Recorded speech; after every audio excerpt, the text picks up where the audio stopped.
My girlfriend insisted I meet her parents over dinner. She trashed me in Spanish to them all night thinking I wouldn't understand. She laughed. He's too stupid to even know. At the end of the dinner, I thanked her parents for their hospitality, in perfect, fluent Spanish, and then exposed every lie she'd ever told me. My girlfriend of 2 years, Sophia, has been on a mission for the last 6 months. The mission was simple. Get me to meet her parents. I was hesitant. Not because I was afraid of commitment, but because of how she described them. They sounded intense, traditional, and deeply intertwined in her life. Sophia, however, was relentless. She insisted it was the most important next step in our relationship. Finally, I agreed. The big dinner was scheduled for last night. I had no idea I wasn't walking into a dinner. I was walking into an ambush. Before I continue, I need to explain something about myself that is crucial to this story. My last name is Peterson. I look for all intents and purposes like a typical American guy. But my mother, who passed away from cancer when I was 16, was from Seville, Spain. She moved to the United States in her 20s. For my entire childhood, Spanish was the language of our home. It was the language she used to sing me lullabies, to tell me stories, to say I love you. After she died, speaking Spanish became painful. It was a private language filled with memories of her. I packed it away in a quiet corner of my heart and rarely used it. Sophia knew my mother had passed away, but she never dug any deeper. She's not one for details unless they directly concern her. She just knew my dad was American and assumed my mom was too. In 2 years, she never once asked about my mother's heritage. The fact that I was fluent in perfect Castilian Spanish was a secret I never intentionally kept, but one she was never curious enough to discover. We arrived at her parents' house last night. They were exactly as she had described. Warm on the surface but with intense, scrutinizing eyes. Her father, Mr. Rodriguez, gave me a firm handshake. Her mother, Mrs. Rodriguez, offered a polite but cool smile. We sat down in their formal dining room and the performance began. Sophia immediately started speaking rapid-fire Spanish with her parents. She turned to me with a brilliant smile. "We're just so excited to see each other," she said. "We'll switch to English in a minute, I promise." The switch never came. For the next 2 hours I sat at that dinner table and listened to the woman I loved systematically assassinate my character in a language she thought was a secret code. I smiled politely. I nodded when they looked at me. I passed the salt and I understood every single poisonous word. It started with my career. I'm an architect at a successful firm. She told them in Spanish, "He's fine, but he's not very ambitious. He's happy in his little cubicle. I'm the one with the real drive. I have to pay for most of our nice vacations and dinners out." This was a lie. A staggering one. I make more than double her salary, and have paid for every vacation we have ever taken. Then she moved on to my personality and culture. "He's a nice guy, I suppose," she said with a sigh. "But he has no interest in our culture. He won't even try to learn a few words of Spanish. He's just a typical boring American, who only knows about football and hamburgers." It's exhausting sometimes. I had literally just finished reading a biography of the Spanish architect Santiago Calatrava, in its original Spanish text the week before. The final dagger was about our future. Her mother asked if we were serious, if marriage was on the table. Sophia laughed, a light tinkling sound that sounded like breaking glass to my ears. "Oh, I want to get married," she said. "But he's the one who is dragging his feet. I think he's terrified of commitment. I have to practically beg him to even talk about the future." In my jacket pocket, in a small, secure pouch, was the custom design file for the engagement ring I was having made. I was planning to propose to her on a surprise trip to Italy I had booked for her birthday next month. The conversation continued like this all night. They dissected my character, my finances, my family, and my future. All while I sat there, a smiling guest at my own public execution. The worst part was her casual cruelty. The way she would look at me with a soft, loving expression, while simultaneously telling her parents that I was a simple-minded financial burden. As dessert was being served, she delivered the final fatal blow. Her father asked her, "Are you sure about him, mija? He seems simple." Sophia laughed and reached across the table to pat my hand affectionately. She looked me right in the eye, her expression full of fake love, and said to her parents in Spanish, "It's fine. He's too stupid to even know we're talking about him. Look at him. Just smiling like an idiot." That was it. The grief, the rage, the betrayal.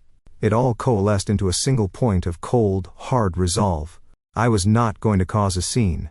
I was not going to yell. I was going to wait for the perfect moment, and I was going to burn her entire world to the ground with nothing but the truth. The moment came as we were getting ready to leave. Her father, clearly feeling a little guilty, turned to me and patted my shoulder. He spoke in slow, deliberate English as if to a child. "It was very nice to meet you, Alex," he said. I smiled warmly. I turned to him, making full eye contact, and the language of my mother, the language Sophia had used as a weapon, came pouring out of me, as natural as breathing. "The pleasure was all mine, Mr. Rodriguez." I then turned to his wife. "You stood senior at Rodriguez, and you, Mrs. Rodriguez, are an incredible cook. The dinner was delicious. Thank you so much for your wonderful hospitality." The effect was instantaneous. The duck Rodriguez's fork clattered onto her plate. Mr. Rodriguez's jaw went slack, his eyes wide with shock. And Sophia turned to color. I have never seen a human being turn before. It was a pale, ghostly white. She looked like she was going to be sick. I wasn't finished. I kept my warm, polite smile fixed on my face and turned back to her parents. Still speaking in fluent Spanish, I said, "And Sophia, I just want to thank you as well. This evening has been incredibly clarifying. There are just a few small things I'd like to clear up while we're all here together." Update 1. The silence in the Rodriguez dining room was absolute.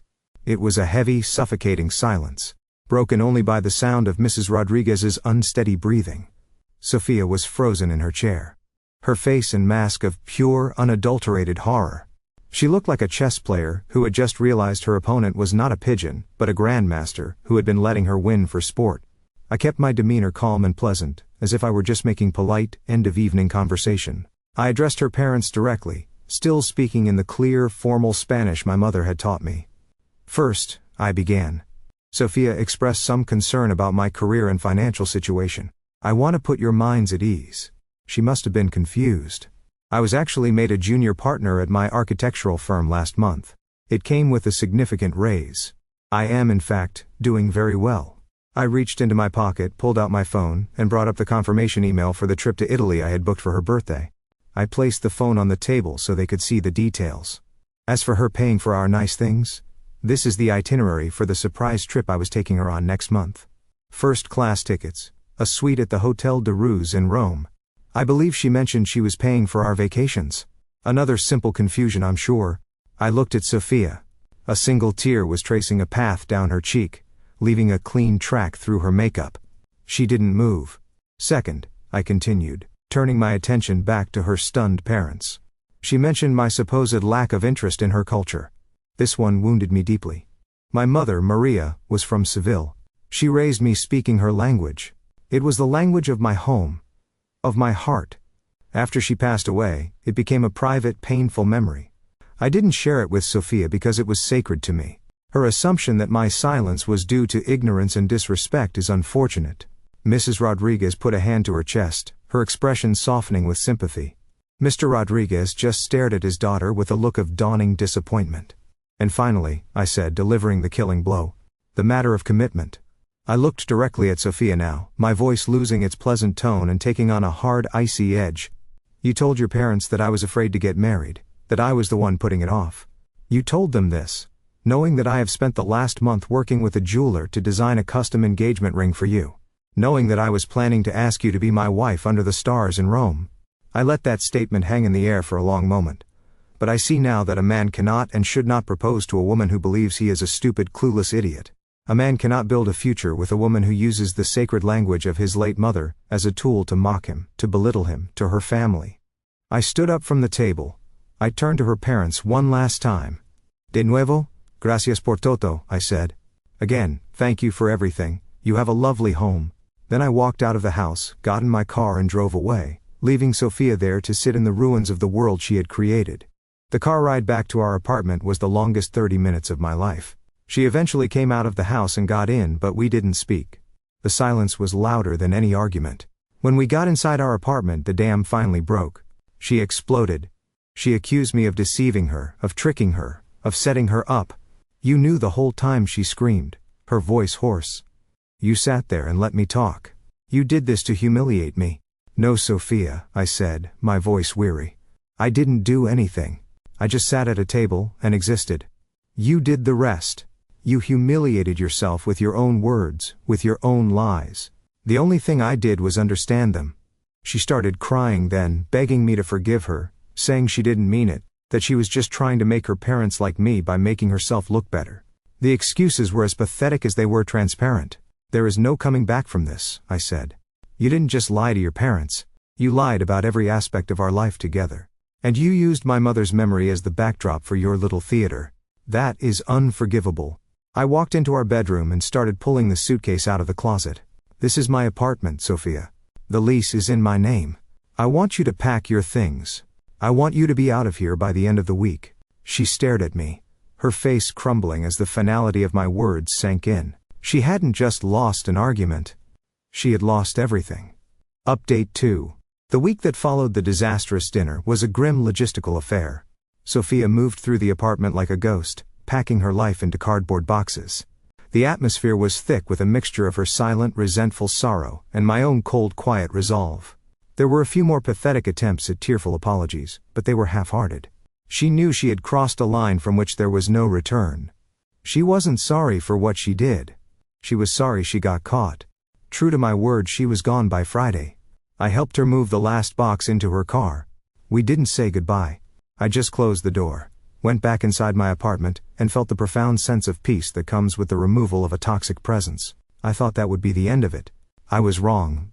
The real fallout was just beginning. A few days after she left, I got a phone call from an unknown number.